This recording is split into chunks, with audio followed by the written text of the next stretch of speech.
Soyouz aujourd'hui pour aller sur l'ISS? Aujourd'hui, on ne sait pas faire mieux qu'un Soyouz pour aller sur l'ISS. Alors, quels sont les vaisseaux qui amenaient des gens sur l'ISS? On a le Soyouz aujourd'hui. Avant, on avait la navette spatiale américaine. La navette spatiale américaine, c'était une sorte de gros avion, un planeur qui décollait comme une fusée et réatterrissait sur une piste comme un planeur. Elle transportait 7 astronautes et avait une soute hors norme. C'est grâce à elle d'ailleurs que la majeure partie des modules de l'ISS ont été assemblés. Suite à l'arrêt de la navette spatiale, qui était financièrement extrêmement coûteuse, et quand elle a été malheureusement humainement coûteuse, il était sain d'arrêter ce programme spatial.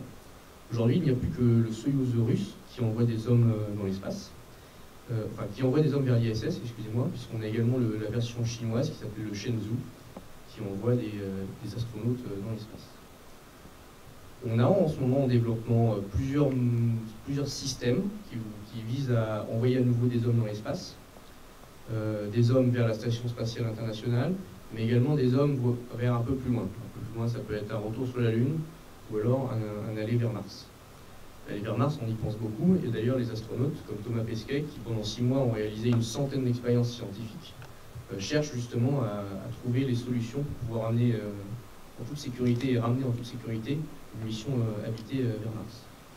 Il y a deux sociétés qui sont actuellement sur le pied de guerre pour renouveler un peu le système de lancement d'hommes dans l'espace.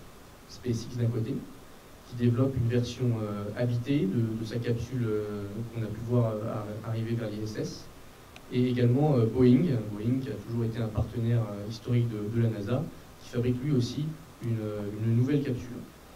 Donc rien à voir avec la navette spatiale, on est vraiment sur un modèle type Soyouz ou type Apollo, c'est-à-dire une capsule un peu triangulaire qui rentre de dos grâce à un bouclier thermique en forme de sphère.